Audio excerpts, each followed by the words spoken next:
A former ballet dancer from Canterbury who had her heel amputated is warning other diabetes sufferers to make sure their limbs are properly checked for infection in hospital. 49-year-old Fiona King was diagnosed with type 1 diabetes at the age of 19, but still pursued a career as a classical ballet dancer.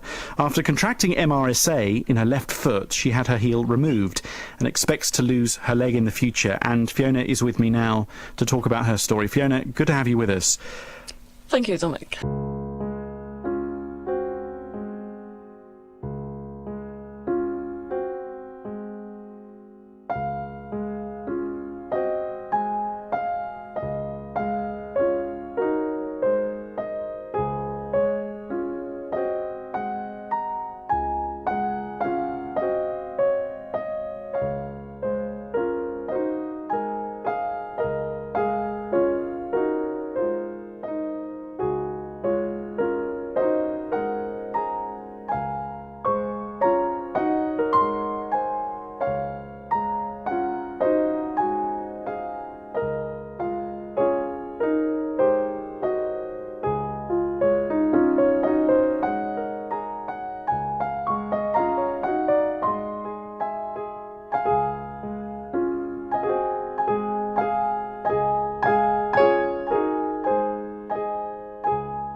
Like a lot of little girls, I was sent off to ballet classes when I was quite young, about 3. And I absolutely loved it from the moment I started.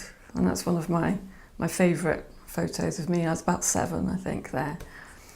Then I decided that I wanted to do it really as a career, which meant then auditioning in London for vocational training. That's one of my audition pictures for Ballet Rambert, one of the really good schools in London. I trained there for 3 years, and eventually I made it my job. It was my sort of dream, really, to be a classical ballet dancer. And I worked a lot in opera houses in Germany and across Europe. I finally came back to London and worked at the Opera House at Covent Garden in the Royal Opera Ballet. I was diagnosed with type 1 diabetes when I was 19, so I was coming to the end of my training as a ballet dancer. I started to feel terribly unwell, very, very tired, and drinking loads of water. I was constantly thirsty, and I lost an incredible amount of weight. Eventually I was taken into hospital and I started insulin treatment. It was difficult to manage because in those days you measured what you ate against how much insulin you had, and I found I was eating loads and loads and putting on more and more weight, which wasn't a good idea, particularly in the career that I'd chosen, so it was very difficult to manage. I used to tend to run my blood sugars quite high because I felt I needed the energy and didn't want to go have a very low blood sugar because then I couldn't work, so it was hard to manage. And also, of course, I did have to keep my weight down, so I didn't eat much, didn't inject enough, but my sugars ran very, very high. At the time, I didn't really know what the implications would be. It wasn't really spelt out to me in a lot of detail at the time that the complications are actually very, very serious and can affect particularly your eyes, your kidneys and your feet. And it's all to do with circulation, vascular problems. I've had bleeding behind my eyes. I went into kidney failure, ended up on dialysis, eventually had a transplant, and also it damages the feet and legs as well. My education was very, very poor, but we are going back to 1979. And if I'd been made aware, really aware, quite graphically, of what the problems can be, and have it really forced down me that unless you really take care when you're young, you will suffer a complication, whether it's blindness, kidney failure or an amputation. And that message is not strong enough. It's not given across to, well, the members of the public and certainly young diabetics. And that's really what I'm campaigning for. I'd been diabetic for about 15 years when I started to notice problems with my feet and legs.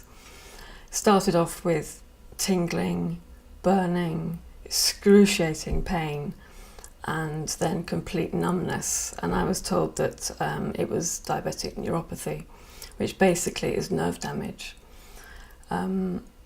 it can lead to severe complications, because with no feeling in your legs, you're very prone to damaging the limb.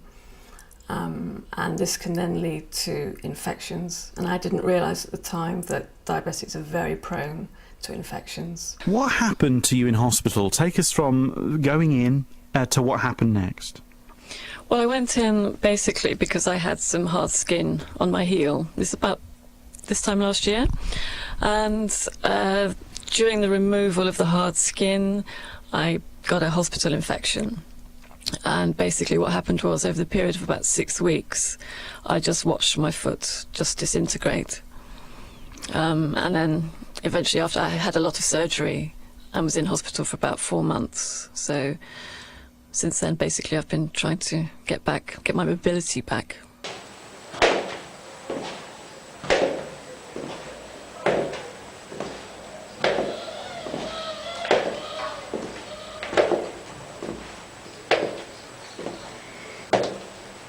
I have to walk down the stairs like a 5-year-old. It just takes forever.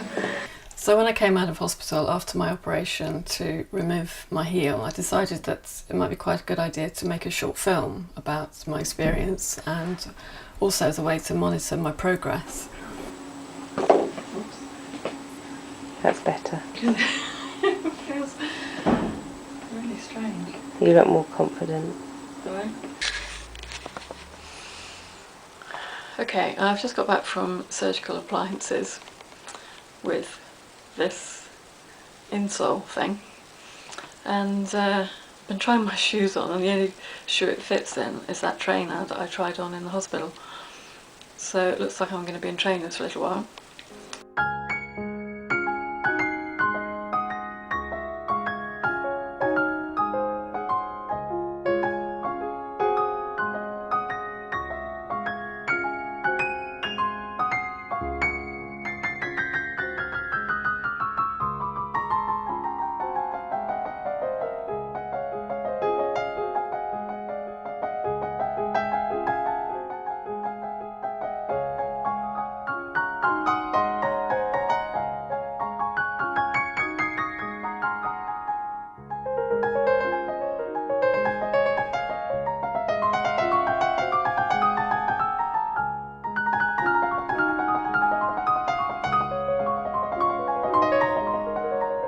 So, I mean, I'm very lucky that I still have my foot, but even losing the heel has affected my mobility tremendously.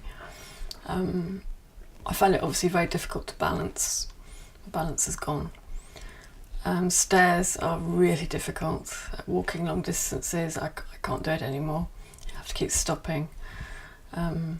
Travelling, I have to plan everything in advance to know how far I have to walk, how many stairs there are, if there's a lift available, if I can travel part of the way by car. I'm actually registered disabled now, and I do drive, but with a hand control.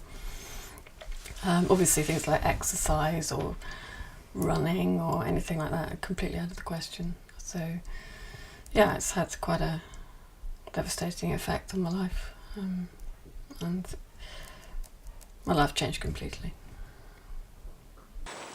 Problem is, it sticks out at such a funny angle at the moment. I'm hoping with physiotherapy that might sort itself out, because at the moment it's completely out of line with my knee. That's why I'm sort of collapsing when I walk.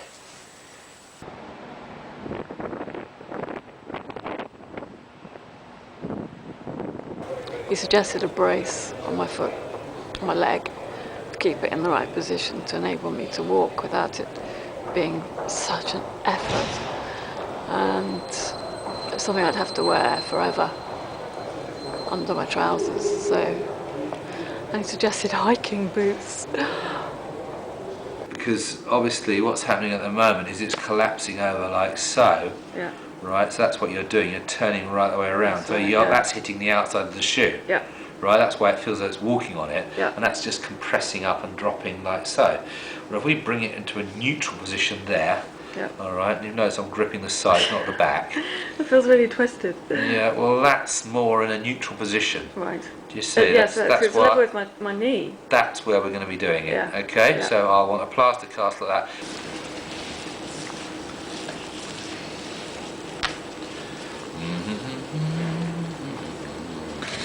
Well, I've just had my fitting for the leg brace, and that's really the final option now. So I've got to wait 3 weeks till I get it back. And the other option is an amputation. And basically I have to tell them when I'm ready to do it or to have it done. And at the moment it's just not an option. So we'll see. Okay, here we go. Your ankle does look naughty, doesn't it? It's swollen and it hurts underneath. I feel like I'm walking on a marble. So he pops in, okay? Right. And then we've got to lace it up. It's quite soft, isn't it? Oh, It's not too- I've discovered that the ferociously hard ones don't actually do the job. In terms of what, flexibility wise? Yeah, I mean people can't wear them. Oh, really? It's all very well us doing the thing, but yeah. Just... I was invited by Diabetes UK to travel to the O2 in London, in Greenwich, to take part in their campaign for better foot care awareness for diabetics and also for the general public as well. I was a little bit daunted about it. The first thing was the journey, and I was slightly apprehensive because I wasn't sure what I was going to be facing. I knew that they'd invited about 100 amputees together for a press conference and a publicity photo, and I'd never actually met someone who'd had an amputation, so I really wasn't sure what I was going to see when I got there. Sorry, what's your name? Roger Lewis And where are you from, Roger? from Watford, in just to the north of London. Okay, so I'm wondering, we've come to this big, huge event, yes? What actually brought you here? Well, I was notified of it by the Limbless Association, and I got in touch with Hugh, and because I lost my leg totally unnecessarily, if I'd taken care of myself, I'd be have 2 legs today.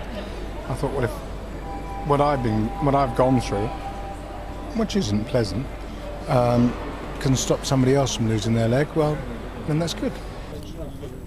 Do you want a picture of the leg on its own? Just press this button. It's a white one. Yeah, just press the button. Right. Ready? You need to hold on to something, Roger. That's fine, I've got hold of him. Okay? Yeah. What do you want to do with this? What do you want to take a photograph of it? Yeah. Would have been thrown. Take the sock off. Do you think you were given enough information in the early days? Plenty of information. I just ignored it. Basically, my attitude was, well, the pills can take care of it, can't they? Besides, I'm only slightly diabetic, aren't I? And besides that, I'm Roger, so, nothing can happen to me. The title for the picture, it's auditions for the part of Long John Silver.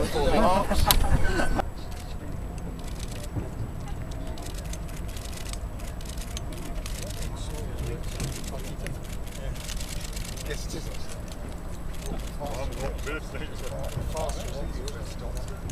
And one more time, if we could. Blimey. One more time.